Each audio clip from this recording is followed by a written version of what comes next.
안녕하십니까. BTV 주간종합뉴스입니다. 네, 이번 주 자치구의 여러 개발 소식과 함께 이 사업이 무산되는 사례도 나왔습니다. 이 주민생활 여건의 희소식이 될 만한 뉴스로 주간종합뉴스 시작합니다. 네, 미아 사거리 인근 강북 3구역의 재정비 촉진 계획이 서울시 도시재정비위원회 심의를 통과했습니다. 20년 가까이 진척 없던 개발 사업이 본 궤도에 올랐는데요. 미아 사거리역 인근으로 900세대 이상의 아파트와 또 상업시설이 들어설 예정입니다. 네, 첫 소식 양진호 기자입니다. 정비구역 곳곳에 철거를 예고한 안내문이 내걸렸습니다. 토지 소유자 동의율 75%를 전적으로 나타내고 있는 현장. 정비계획 변경안이 강북구에 제출된 지 1년도 되지 않아 서울시 도시정비위원회도 재정비 촉진 계획을 승인했습니다. 해당 구역은 40년 이상 노후주택이 50% 이상을 넘길 정도로 낙후된 곳입니다. 강북구는 정비 사업을 진행하면서 지역 인프라 활성화를 위한 상업구역까지 확보할 예정입니다. 하지만 사업이 처음부터 순탄했던 것은 아닙니다. 강북 3구역의 재개발 이슈가 떠오른 건 균형 발전 촉진지구로 지정됐던 2003년. 이후 2007년 조합 추진위까지 설립됐지만 주민 갈등이 반복되며 사업은 10년 넘게 표류했습니다. 때문에 이번 사업은 조합 설립이 아닌 신탁 시행자 방식으로 진행됩니다. 사업은 시행하는 방식이 신탁 방식으로 시행이 될 것이고요. 신탁자가 지정 개발자로 지정이 되고 그다음에 사업 시행 인가 계획을 거쳐서 25년쯤에는 관리처분 계획과 착공이 가능할 것으로 보여집니다. 개발이 예정된 강북 3구역은 4호선 미아 사거리역 인근으로 2026년 동북선까지 연결됩니다. 사업이 완료되면 연면적 18만 제곱미터 부지에 최고 37층, 900세대 이상의 아파트가 들어설 예정입니다. 강북구는 역세권 개발에 따른 지역 생활 인프라 개선을 위한 기반시설 확보에 집중하기로 했습니다. 기반시설도 거기에 맞게끔 확충되는 지역이 되겠습니다. 아울러서 꼭 필요한 지역 필요 시설인 상업 기능을 유치하기 위해서 전체 연면적의 5% 이상을 상업 기능에 할애할 계획에 있습니다. 사업은 올해 건축 심의를 시작으로 2025년 착공, 2028년 마무리될 예정입니다. BTV 뉴스 양진호입니다. 강북권 학생들을 위해 노원구에 설립될 예정이었던 제2학생 체육관 사업이 완전히 무산됐습니다. 이 막대한 예산과 토지 활용 문제 등이 발목을 잡았는데 당장의 대안도 없는 상태입니다. 네, 서주원 기자와 함께 취재했습니다. 이의가 없으므로 가결되었음을 선포합니다. 노원구 학생체육관 건립기금 설치, 운용 조례가 폐지됐습니다. 이른바 강북권 제2학생체육관이라 불리던 사업계획 자체가 노원구에서는 완전히 사라지는 겁니다. 본 폐지 조례안은 학생체육관 건립 사항이 종료됨에 따라 기금 설치의 목적 달성이 불가능할 것으로 판단되어 강북권 제2학생체육관 건립 사업은 노원구 중계동에 있는 마들 스포츠타운 옆 부지에 2018년부터 추진돼 왔습니다.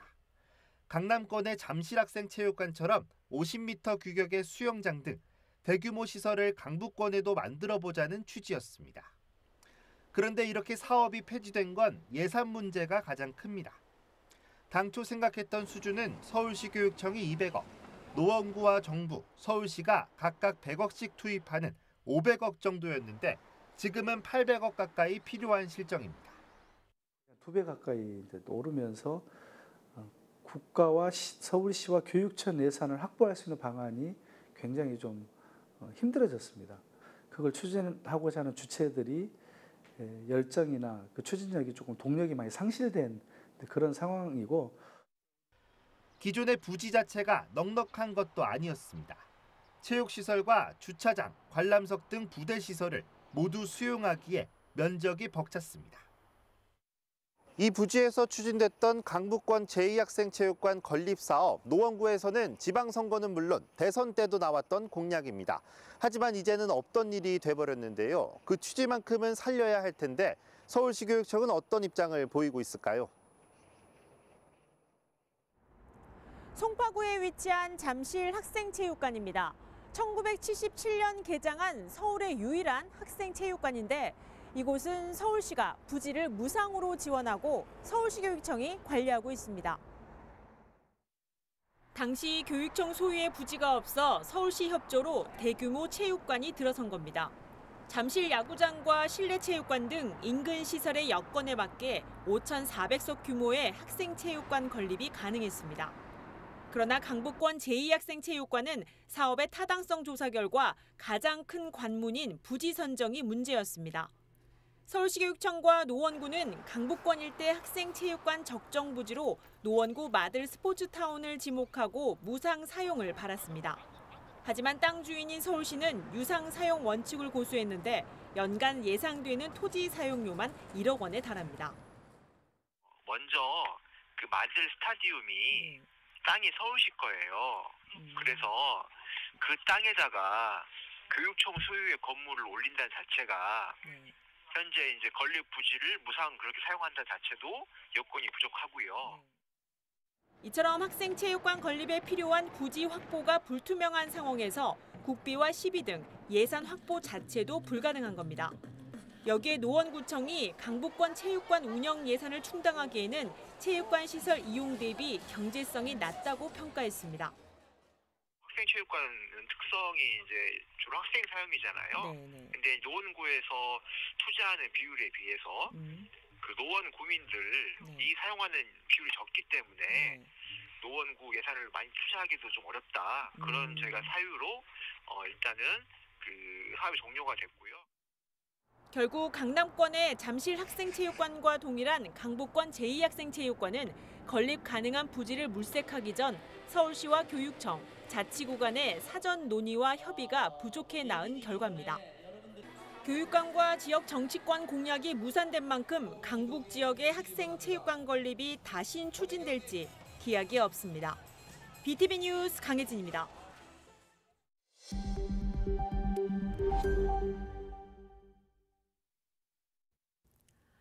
광진 지역 소식입니다. 광진구는 지역 곳곳에 낙후된 저층 주거 밀집 지가 많아 주차 부족 문제가 심각합니다. 김경호 광진구청장이 지역의 발전을 위해 고밀 개발이 필요하다며 중곡동과 구이, 자양동 지역에 낙후된 저층 주거지를 개발하는 방안을 찾고 있다는 뜻을 밝혔습니다. 김진중 기자가 보도합니다. 고층 아파트가 들어선 인근의 성동구와 동대문구, 중랑구와 비교해 볼 때 광진구는 저층 주거지 중심임이 한눈에 보입니다.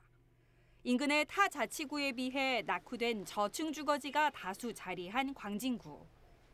좁은 골목에 주차 공간도 여의치 않아 주차 문제는 해결되지 않고 있는 지역의 오랜 골칫덩이로 자리하고 있습니다. 김경호 광진구청장이 중곡, 구이, 자양동 등에 편재한 저층 주거지 개발에 대한 생각을 밝혔습니다. 제 임기 중에 우리 중곡역 주변 또 중곡동에 번듯한 아파트들이 좀 올라갈 수 있는 기반을 마련해야 되겠다. 이게 제 소망입니다. 지어진 지 30년이 넘은 중곡동의 신향빌라가 지난해 첫 신통기획 대상지로 선정됐지만 아차산과 용마산 등 산지 인근에 자리한 지역적 특성과 경관 등의 문제로 재개발이 어려운 지역이 더 많다는 것. 광진구는 나름의 해법을 찾기 위해 지난해 9월부터 광진구 저층 주거지 관리 방안에 대한 용역을 진행 중입니다. 김경호 구청장은 지역 발전을 위한 고밀 개발과 경로당, 어린이집 등 부족한 기반 시설 마련 방안 등을 고민하고 있다고 밝혔습니다. 적용되지 않는 지역들이 있는데요. 가장 대표적인 게 40년 전에 국민주택 단지로 조성된 우리 중곡 지역이라든가 또 구이 지역, 자양 지역 이런 저층 주거지들입니다. 이 부분에 대한 재개발, 재건축이 활성화될 수 있도록 서울시 또 도시계획 전문가분들과 공감대를 형성하고 또 기법을 찾아내고 하는 노력을 광진구는 올해 12월 용역 결과가 나오면 지역별 의견 수렴 등을 통해 노후 저층 주거지 정비와 지구 단위 계획 변경 추진 등의 개발 계획을 구체화하겠다는 구상입니다. BTV 뉴스 김진중입니다. 동대문구 소식입니다. 동대문구 청량리 일대는 노점 천국이라 불릴 만큼 전통시장 일대 노점이 즐비한 곳입니다. 청량 4구역 대단지 입주를 앞두고 노점 정비 요구가 꾸준히 이어져 왔는데요. 동대문구가 지난 연말 실태조사에 이어 도로법 분야 특별사법경찰을 구성해 대대적인 불법 노점 정비에 나서고 있습니다. 김진중 기자입니다. 지난 2021년 청량리역 일대 모습입니다. 지하철역 출입구와 보행로 주변에 자리한 불법 노점들로 시민들의 보행 불편은 계속됐습니다. 2년여가 흐른 현재 청량 4구역 일대는 그동안 즐비했던 20여 곳의 불법 노점을 말끔히 철거하고 재개발 정비 공사가 한창입니다. 동대문구의 노점 정비는 청량리역 일대를 시작으로 왕산로와 고산자로 일대로 확대되고 있습니다. 시민 보행권 확보와 동대문구의 발전을 위해 필요한 조치라는 이회서입니다. 동대문구의 발전의 구심점이 이제 청량역 중심으로 옮겨가고 있는 상황인데 청량역 일대 저희가 거의 400여 소의 불법 노점들이 인도를 점유하고 있는데 이 부분을 정리하지 않고 계속 방치하면은 동대문구 발전은 없을 것이다. 동대문구 내 노점 470곳 가운데 합법적 노점인 거리가게 허가제에 등록된 곳은 170여 곳. 지난 연말 지역 내 노점에 대한 실태조사를 진행한 결과 불법 노점은 전체의 59%에 달하는 280곳이었습니다. 동대문구는 서울의 자치구에서는 처음으로 도로법 분야 특별사법경찰을 지명하고 올해만 20여 곳의 불법 노점에 대해 행정대집행 개고 후 철거를 진행했습니다.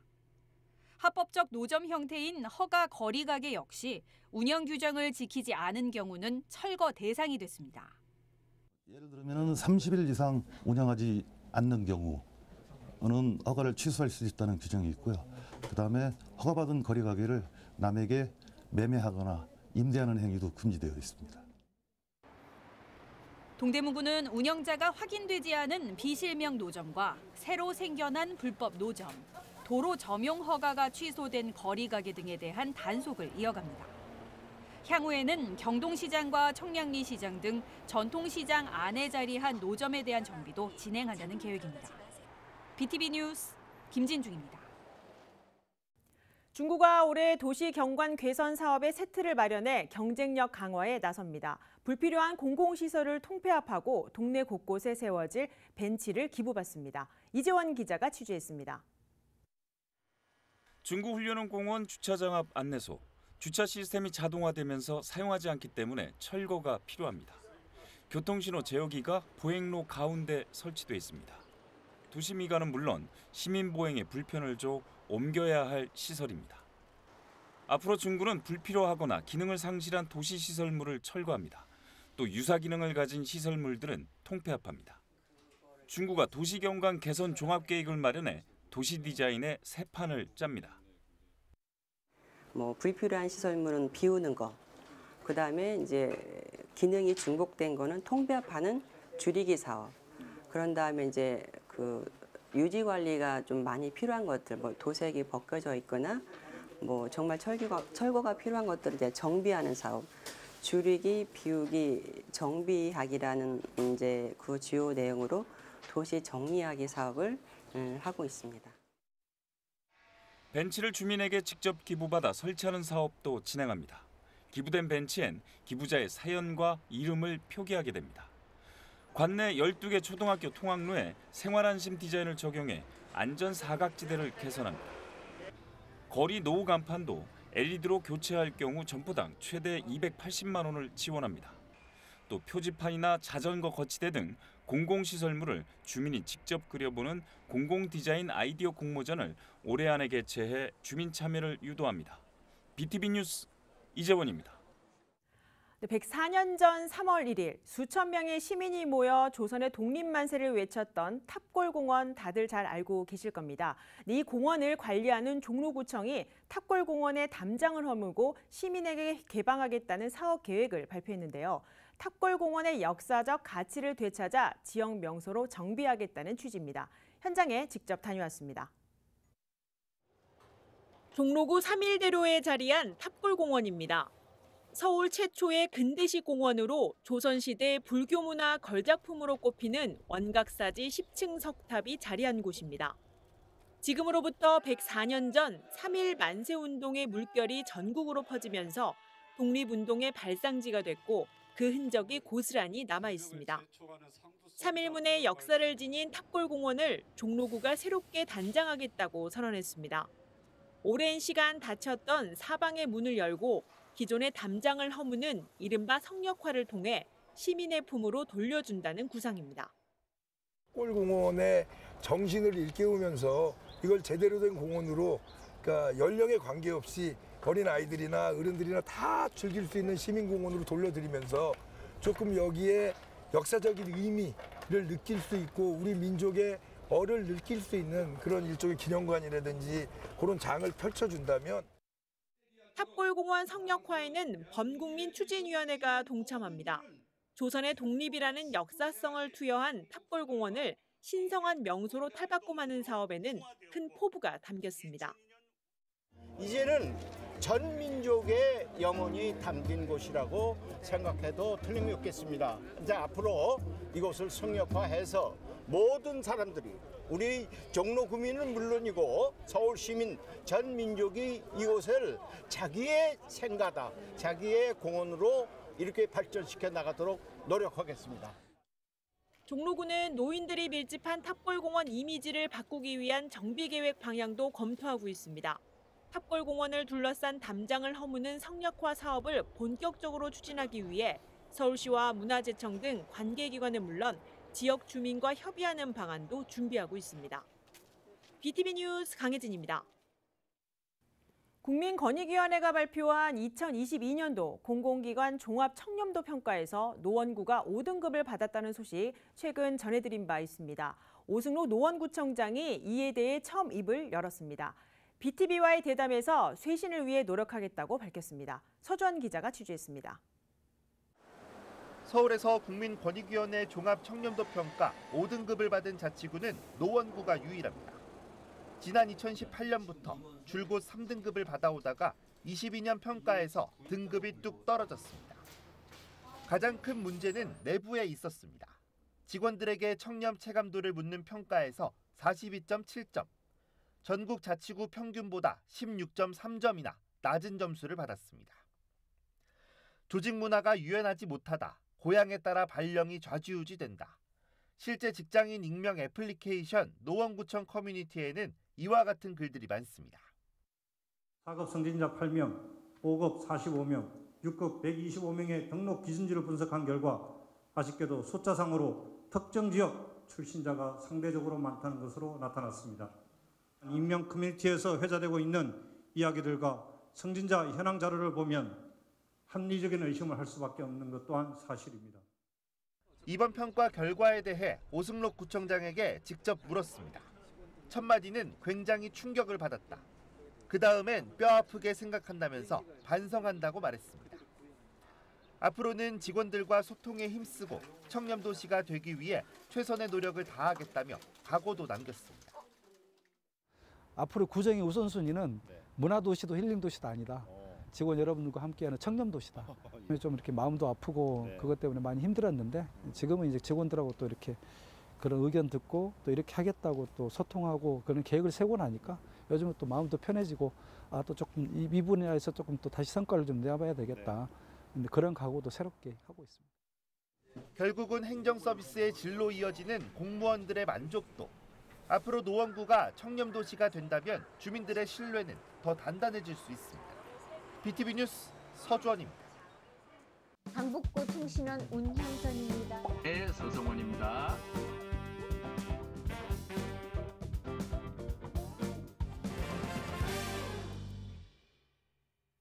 네, 경칩이 지나면서 따스한 봄날이 다가오고 있습니다. 네, 각 지역마다 주민을 위한 다양한 문화예술 사업 준비로 분주한데요. 특히 각 주요 부처에서 이 지역의 교육문화 사업을 지원해 올해도 여러 특화 사업을 경험할 수 있습니다. 네, 서울에서는 성동구가 지난해 문화체육관광부가 주관하는 예비 문화도시로 선정이 됐습니다. 현재 여러 사업 가운데 이 문화도시로 선정되기 위해 책 읽는 성동을 추진하고 있는데요. 네, 이 내용을 저희 주민통신원이 직접 취재를 하셨습니다. 네, 성동구를 담당하는 서성원 통신원을 화상으로 연결해서 자세한 내용 알아보겠습니다. 네, 서성원 통신원 나와 계십니까? 네, 서성원입니다. 네, 반갑습니다. 먼저 이 성동구에서 책 읽는 성동 사업을 추진한다는데 구체적으로 어떤 사업이고 또 눈에 띄는 내용이 있다면 자세히 소개해 주시지요. 네, 올해 사업에서 두드러지는 것은 두 가지입니다. 첫째로 사립 작은 도서관을 지원합니다. 동네에 있는 사립 작은 도서관은 지역의 사랑방 역할을 해왔습니다. 그렇지만 사립이기 때문에 지원하지 않았습니다. 지역 거점 작은 도서관을 활성화하기 위해서 올해부터 지원하게 되었습니다. 4년에 걸쳐서 사립 작은 도서관 12곳에 장서 구입비 등을 지원할 예정이라고 합니다. 네, 앞서 말씀하신 내용을 들어보니 또 예년과 달라진 사업이 두 가지라고 하셨는데 그렇다면 나머지 하나는 무엇인가요? 성동구에는 발달장애인 특화 도서관을 도선동에 조성하고 있습니다. 3월 15일에 개관을 앞두고 있는데요. 소리내어 의사표현을 하거나 도전적인 행동 때문에 도서관 이용에 어려움을 겪는 발달장애인에게는 반가운 소식이 되겠습니다. 네, 디지털 매체가 발달한 요즘에는 이 또 사람들이 책보다는 스마트폰으로 필요한 정보를 더 빨리 습득하게 됩니다. 네, 그만큼 이제는 편리하게 책을 이용할 수 있는 사업도 필요해 보이는데 취재를 통해 어떤 대책이 좀 필요하다 느끼셨습니까? 시민들이 자주 이용하는 지하철역에서 책을 대출받고 반납한다면 편리하겠죠. 이렇게 할 수 있는 시스템을 무인 스마트 도서관이라고 하는데요. 다른 구에서도 운영하고 있죠. 현재 성동구에는 거모, 옥수, 성수, 상왕심리역에서 운영하고 있습니다. 무인 스마트 도서관을 추가로 설치할 예정이라고 합니다. 유동 인구와 통행량을 분석해서 상반기 중에 설치할 곳을 확정한다고 합니다. 네, 이 서울의 자치구들이 주민들에게 직접적으로 독서 활동을 지원하는 경우도 있습니다. 네, 취재하신 성동구는 좀 어떻습니까? 성동구 역시 해마다 주민들의 독서 동아리를 지원하고 있습니다.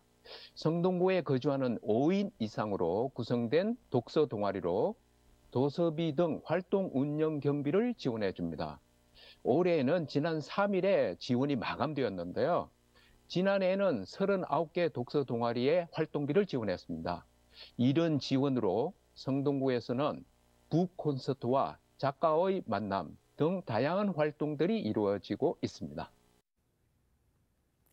네, 이 성동 지역 도서관 현장을 취재하시면서 이용하는 주민들을 직접 만나보셨을 텐데 주민들 반응은 좀 어땠는지요?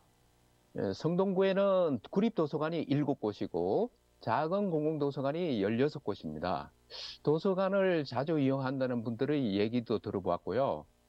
그리고 방송에서 여러 번 소개되었던 책마루는 여전히 좋은 반응을 얻고 있었습니다. 성동구에는 성동구청에 있는 성동책마루, 성수 아트홀에 있는 성수책마루, 독서당 인문아카데미의 독서당 책마루가 있습니다. 성동책마루에 처음 와봤다는 분은 다양한 책이 구비되어 있어서 좋다고 하면서 자주 와야겠다고 말했습니다. 또 어떤 분은 손님과 만날 때 성동책마루를 자주 이용한다고 했습니다. 책마루 인기를 아주 실감할 수 있었습니다. 도서관을 자주 이용한다는 분의 말을 한번 들어보겠습니다.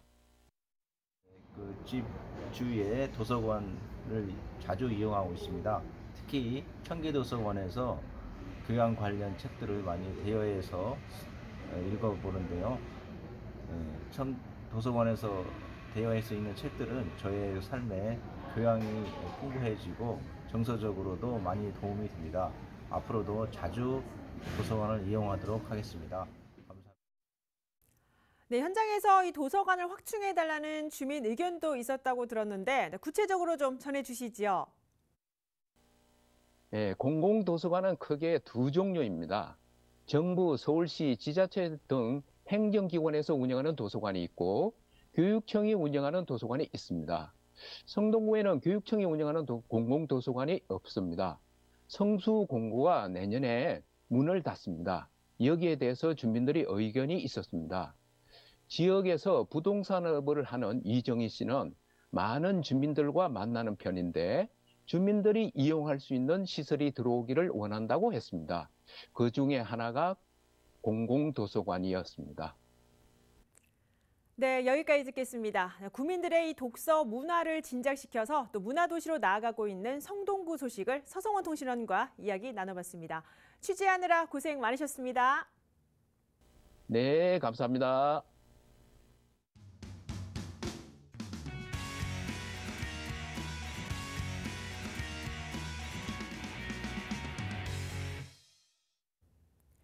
김민석 강서구의원의 대체복무 논란이 강서구의회에서 계속되고 있습니다. 운영위원회 명단에서 제외됐고 의원실 사용과 급여 지급 논란이 이어지고 있습니다. 김대우 기자가 보도합니다. 강서구의회는 지난 6일 김민석 강서구의원의 사퇴를 촉구하는 결의안을 다뤘습니다. 투표를 한 결과 찬성보다 반대가 많아 해당 결의안은 채택되지 못했습니다. 강서구의 명예를 실추하고 의정 공백을 야기한 김민석 구의원 사퇴 촉구 결의안은 부결되었음을 선포합니다. 그러나 김민석 구의원에 대한 논란은 의회 안에서 사그라들지 않고 있습니다. 김 의원은 두 상임위에서 활동했었는데 그 가운데 한 개 상임위 명단에서 제외됐습니다. 사회복무요원 복무 때문에 위원회 활동을 할 수 없다고 본 겁니다. 정치적인 행위를 그 위원회 사임은 의원 신분의 상실 등 이유로 인해 가지고 고려인이 생겼을 때는 그 위원을 다시 보임할 수 있도록 그 행안부 가이드북에 그렇게 나와 있습니다. 그래서 운영위원회 위원들끼리 상의 끝에 그 재적에서 빼는 거로 결정을 했습니다. 병무청 규정이라든가 현재 근무 중인 상황에서 운영위원회를 나올 수 없다. 논란은 또 있습니다. 김민석 구의원이 사용한 의원실을 그대로 둘지 여부입니다. 방주인이 의회 활동을 할 수 없으니 다른 용도로 써야 한다는 주장과 아직 의원 신분인 만큼 그대로 두는 게 맞다는 의견이 나옵니다. 이른바 구의원 급여를 주는 게 맞는지 안 주는 게 맞는지 논란도 있습니다. 일각에선 지급하면 안 된다고 하지만 의회 사무국은 행정안전부의 유권 해석을 기다리고 있습니다. 김민석 의원은 자신의 SNS를 통해 무슨 근거로 의원실 출입을 막는 건지 물었습니다. 또 의원 급여는 관련 법이나 규정이 마련되면 즉시 절차에 따라 반환하겠다고 밝혔습니다. BTV 뉴스 김대우입니다. 서울시가 서울형 대관람차인 서울링을 마포구 상암동 하늘공원에 조성합니다. 민간 투자 방식으로 진행되며 오는 2025년 착공이 목표입니다. 이재원 기자입니다. 세계 두 번째 최대 규모인 서울링이 마포구 상암동 하늘공원에 조성되는 이유는 크게 세 가지입니다. 우선 제로라는 이름에서 알 수 있듯 과거 쓰레기 매립지였던 하늘공원을 활용해 환경에 대한 서울시의 정책 의지를 담는다는 계획입니다. 이에 대관람차의 하부에는 난지도의 역사를 알 수 있는 매립지, 퇴적층을 체험하는 공간을 만듭니다. 한강뿐 아니라 서울 도심, 남산, 북한산 등 다양한 조망권이 확보됩니다. 지리적으로 북한과 가까워 남북 통일의 염원을 담겠다는 취지입니다. 휴식과 여가 문화, 생활 공간으로 자리 잡은 한강의 매력을 살린 대관람차를 조성하여 수변의 매력을 증대시키고 서울 시민과 관광객 모두에게 특별함이 있는 한강을 선사함으로써 3천만 서울 관광객 시대를 견인하고자 합니다. 서울링은 기존 대관람차의 전통적인 특징인 살을 없애고 원 가운데가 개방된 고리 형태로 조성됩니다. 하늘공원을 포함해 해발 고도가 276m에 달하며 일일 최대 11,792명, 연간 350만 명 이상의 관광 수요가 발생할 것으로 내다봤습니다. 마포 소각장 추가 신설에 따른 주민의 반발에 대해서는 서울링 명소화가 소각장과는 직접적인 관련이 없다고 설명했습니다. 향후 서울 균형 발전을 위한 난지도 개발에 선제적 대응이라는 입장입니다.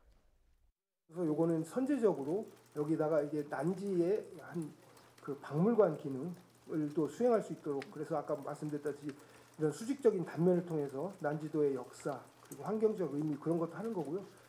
장원 인수들과는 직접적 관련은 없다고 말씀드립니다. 서울시는 서울링이 조성되는 하늘공원과 상암동 일대를 마포 석유 비축기지, 자원회수시설 등 공공시설과 연계해 민간 투자로 개발한다는 목표입니다.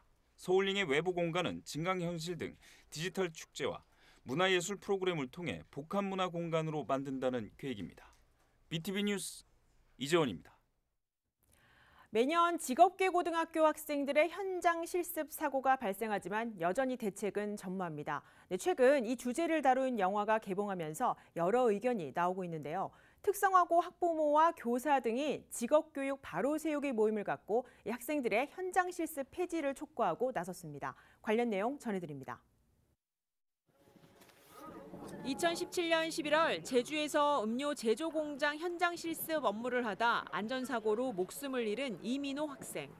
그의 추모가 이어지는 가운데 직업계고 학생들의 현장 실습 폐지 목소리는 더 커지고 있습니다. 이를 위해 학생과 학부모, 직업계고 현직 교사, 시민사회 단체 등이 가칭 직업교육 바로 세우기 시민행동 모임을 꾸렸습니다. 직업계고 교육 정상화를 위해 가장 심각한 산업체 파견형 현장 실습 제도는 폐지돼야 한다는 주장입니다. 이제 정부에서 여러 희생된 분들에 대해서 대책이라고 이야기를 하셨지만 그 방안이 절대 현장 실습을 안전하게 지켜줄 수 없는 대책이기 때문에 안전한 현장 실습이라는 거는 지금 이 사회에서는 불가능하다.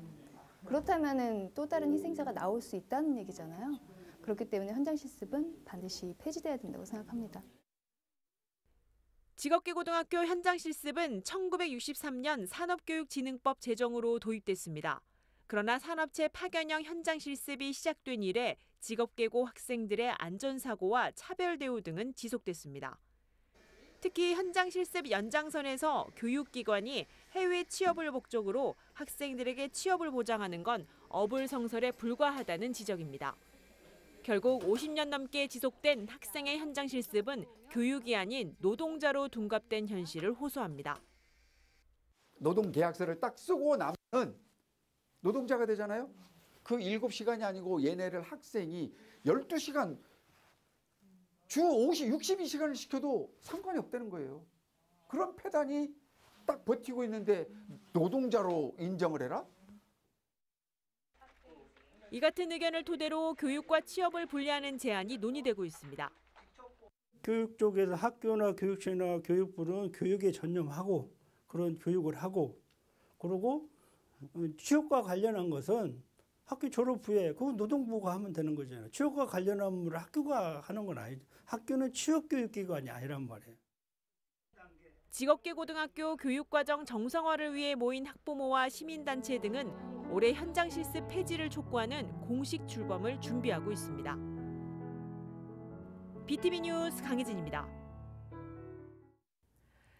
서울학생 인권조례가 제정 11년 만에 폐지기로 섰습니다. 시의회는 4달 중 폐지안 심의 여부를 결정할 방침인데요. 찬반 양측의 대립이 첨예한 가운데 중재안 마련 목소리도 나오고 있습니다. 양진호 기자입니다. 지난 2012년 만들어진 서울시 학생인권 조례. 학생들의 학습과 휴식, 사생활은 물론 학교 규정, 제정, 개정에 참여할 수 있는 등 포괄적 권리를 보호하고 있습니다. 여기서 보수단체가 가장 크게 문제 삼는 건 제5조, 차별받지 않을 권리입니다. 차별 대상에서 배제되는 여러 항목 중 성별 정체성, 성적 지향 등이 포함돼 동성애를 조장, 옹호할 수 있다는 겁니다. 다른 삶의 형태도 인정해줘야 된다는 것입니다. 그러다 보면 자연스럽게 자꾸 보게 되면 익숙해지고 자꾸 정보를 접하게 되면 정상으로 여겨지는 그런 어떤 바른 삶의 전통적인 가치관과 가족의 형태가 점점점 무너져 내린다는 것입니다. 특히 이들 단체는 학생들이 자기결정권을 온전히 발휘할 수 없는 미성숙하고 보호받아야 할 대상으로 규정했습니다. 때문에 학생들의 권리만 명시한 인권조례 자체로 인해 학습에 대한 의무와 여러 책무가 경시될 수 있다고 강조합니다. 이러한 현상의 대표적 예로 심심찮게 등장하는 교권 추락 문제를 들었습니다. 학생 인권조례 폐지를 주장하는 단체들은 학생의 인권과 교권이 충돌한다는 것은 터무니없는 주장이라고 말합니다.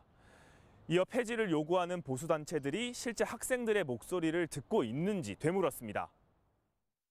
이들은 교권을 체벌과 같은 일종의 형벌로 세울 수 없다고 지적했습니다.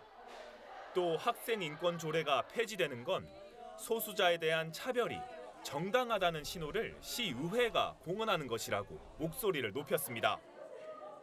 성적 자기 결정권은 개인한테 달려 있는 거지 조례나 법으로서 그거를 결정할 수 없다고 봅니다. 그리고 세계 유엔 인권 조례나 이런 것들 보면은 그거는 당연히 존중받게끔 되어 있거든요. 양측의 주장이 접점을 찾지 못하는 가운데 시의회는 4달 중 폐지안 상정을 결정할 예정입니다. 지난달 폐지안이 주민조례 청구로 수리돼 30일 이내로 의장이 안건 발의를 해야 하지만 예외 규정 적용 여부를 두고 갑론을박이 이어지고 있습니다. 성관계는 혼인한 부분만 가능하다 이런 내용이 논쟁거리가 되면서 이번 회기는 상당히 좀 힘들 것 같고 아마 국민의힘이 다수당이기 때문에 다음 4월 임시회나 그다음에 본회의에 상정할 거로 저는 그렇게 믿고 있습니다. 교권 보호를 위한 조례 제정 등 중재안이 나올 수도 있지만 찬반 양측의 대립이 워낙 날카로워 쉽지 않은 상황입니다. 학생 인권 조례가 제정된 곳은 서울과 경기, 제주 등 모두 6곳. 이 중 4곳에서 폐지, 개정 움직임이 일어나고 있습니다. BTV 뉴스 양진호입니다.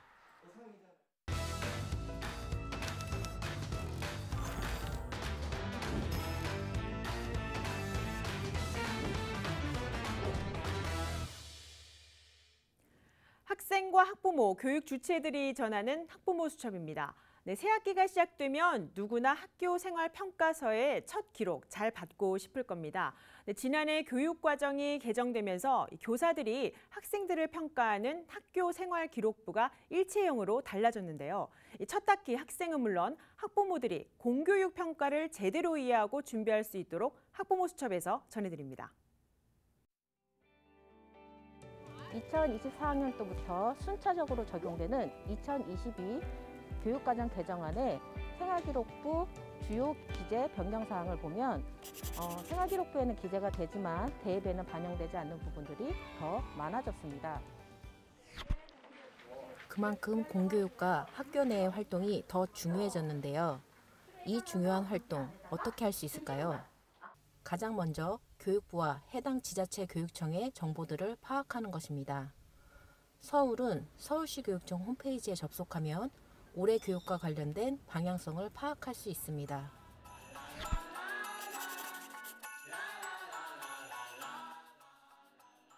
학교 교육 활동 중에 일어나는 다양한 활동이나 수업 내용 이런 것들을 기재하는 내용이라고 보시면 되고요. 특히 가장 중요한 것은 이제 교과 세부 능력 특기사항, 수업 중에 또는 교육 활동 중에 어떤 활동을 아이들이 했는가, 어떤 성장을 했는가라는 것이 기재하는 게 중요하다고 보시면 될 것 같아요. 학교에서 제공되는 정보들은 생활기록부에 기록 가능한 경우도 많기에 더 꼼꼼히 관심을 가지고 보아두면 좋습니다. 선생님이 수행평가를 만약에 하시게 되면 학기 초에 또는 그 평가를 시작하기 전에 평가 계획서를 나눠주시거든요. 그 안에는 성취 기준도 들어있고 평가 요소도 들어있고 채점 기준도 들어있고 뭘 평가하실 건지 내용도 들어있으신데 아이들이나 어머님들이 그걸 볼 때는 뭘 평가하지 그것만 봐요.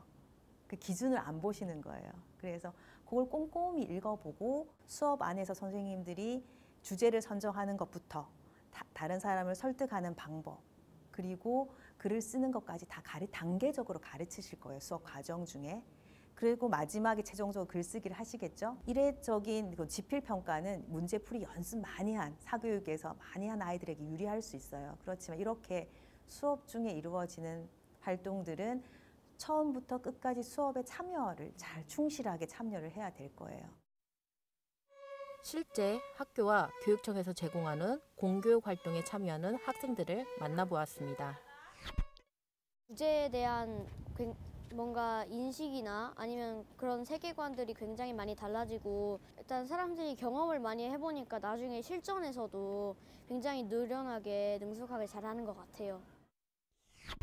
저는 작가교실이나 청소년 기자단 등으로 활동했던 경험 때문에 쉽게 작성했던 것은 물론이고 중복률이 가장 낮아서 추가 점수도 받을 수 있었어요.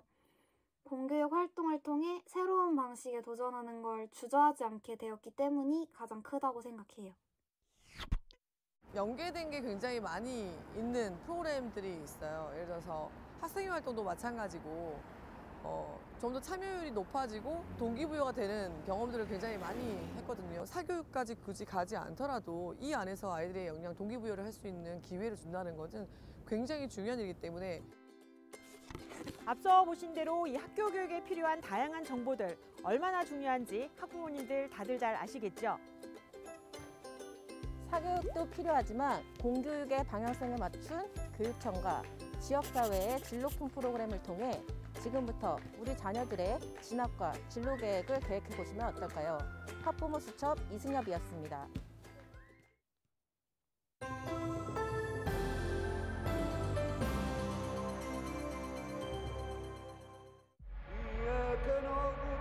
외교부의 중요 사명 중 하나는 자국민의 보호라고 알고 있습니다. 아프가니스탄에서 탈레반에게 납치된 한국인들을 구하기 위해